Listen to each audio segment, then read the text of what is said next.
بسم الله الرحمن الرحیم.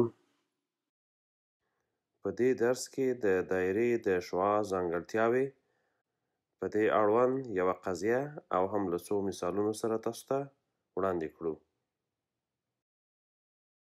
دلته تاسو وګورئ په دغه دایره کې دلته دغه خط یو قطعه خط دی چې دا د ای ډي په نامه سره مثلا مونږ یاد کړو.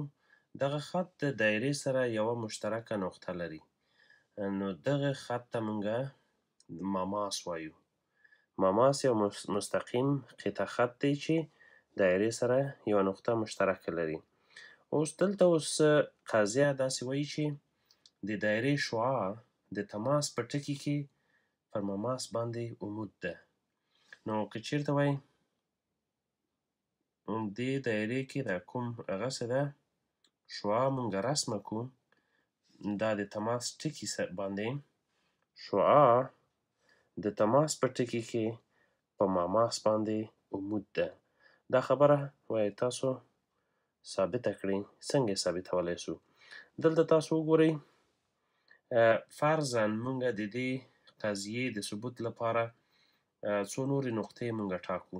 مثلا دلته یوه نقطه ده، دې نقطې ته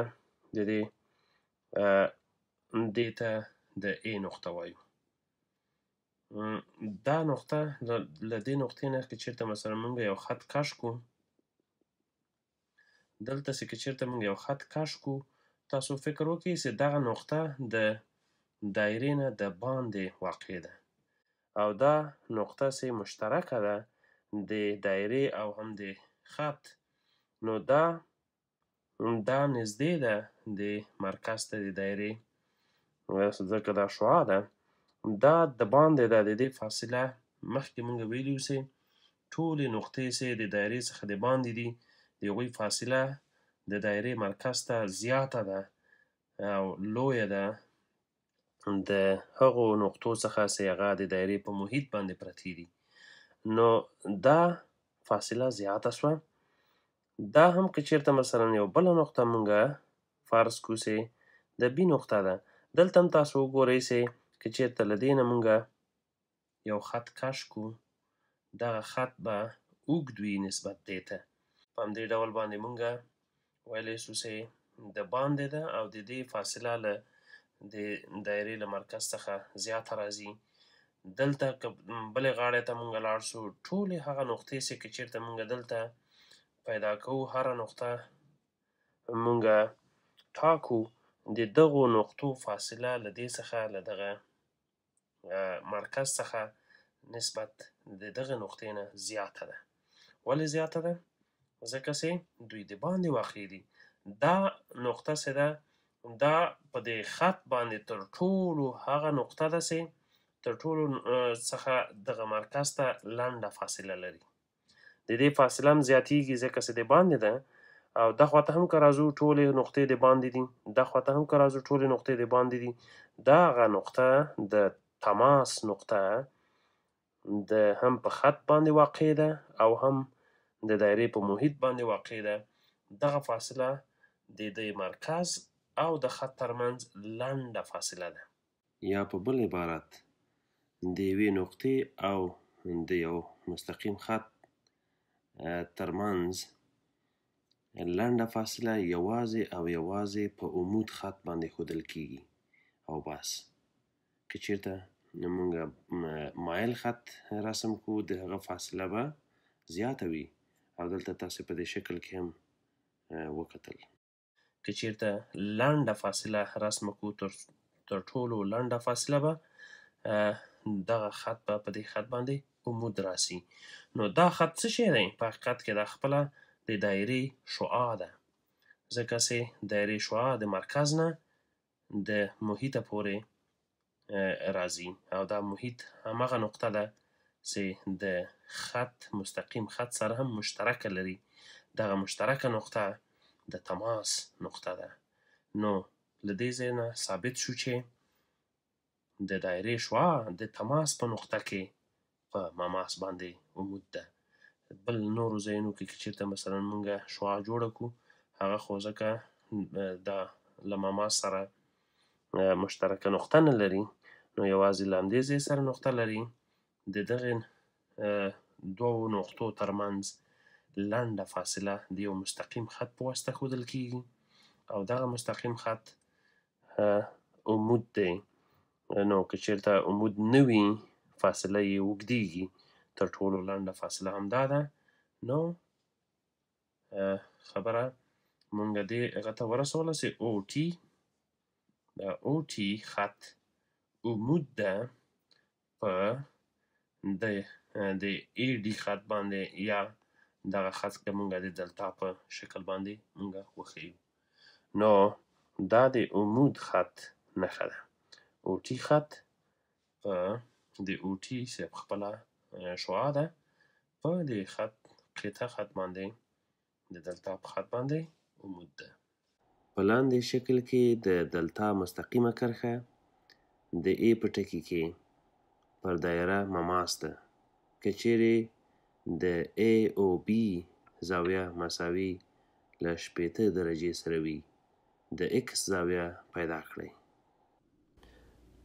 په دې مثال کې اوس مونږ ته دایره راکړې ده او همدارنګه د دلتا خط چې دغه د دلتا خط چې ده دا مماس ده په دایره باندې.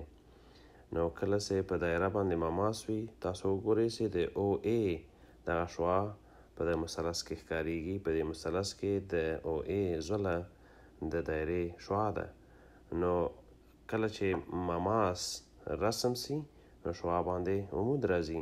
نو په دې مثلث کې اوس مونږه دوه زاویې پوهیږو. یو خو یې راکړې ده چې 80 درجې ده، وای هم اوس مونږ پوهیږو چې دا 90 درجې ده، ځکه چې دغه شعاع په مماس باندې عمود ده.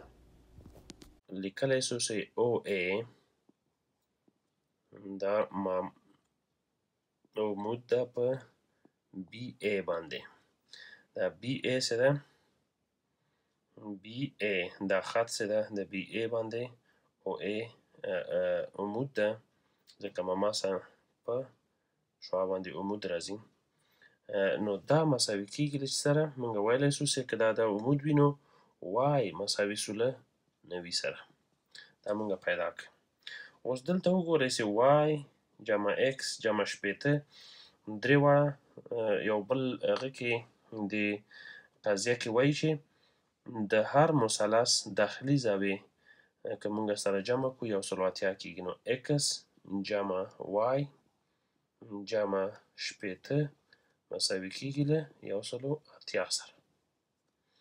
دلته اوس د ایکس به مونږ ولیکو، د وای په ځای باندې مونږ لیکلی سو 90 جمع 80 یې مونږ ته په هغه کې راکړي دي، په سوال کې راکړي دي. نو داسې مونږ لیکلی سو. له دې ځای نه بیا مونږ لیکو 80 او سره جمع کړو څو به سي؟ د ایکس لیکو او جمع 0 او شپږ یو 15 مساوي کیږي له 180 سره. اوس ایکس مساوي کیږي 150 هاخوا ته ځي، نو 180 منفي 1/2 ایکس به مساوي سي 80 سي له 0 نه چې 0 ولاړ سي 0، 8 نه چې 15 لاړ سي 3، یو نه نور یو نه سي. نو ایکس مونږ پیدا کړه چې 10 سو. او همدارنګه لکه مخکې چې مونږ له دې ځای نه پیدا کړه چې وای 90 دی.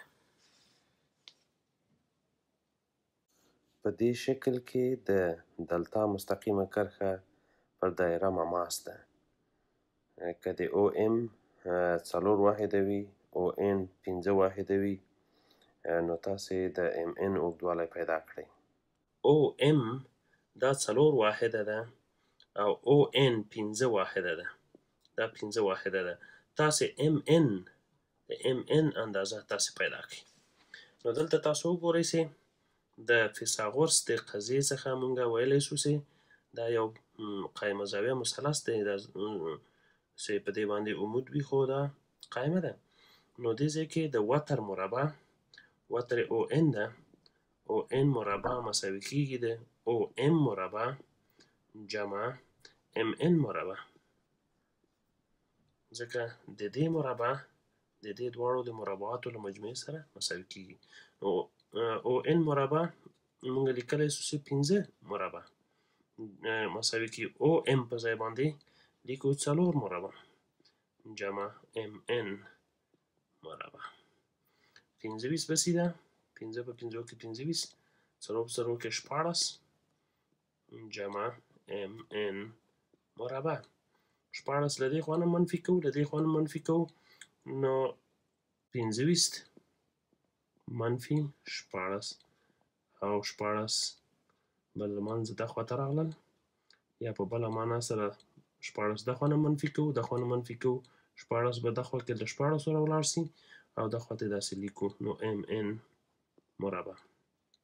25 نه 14 لاړ سي څو پاتې کېږي 9 مساوي کېږي له ام ان مربع سره.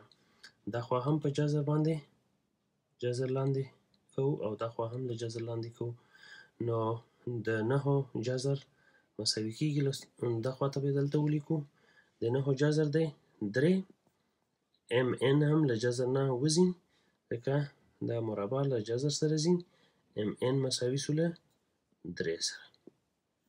په دې ډول باندې موږ دا حل کولی سو.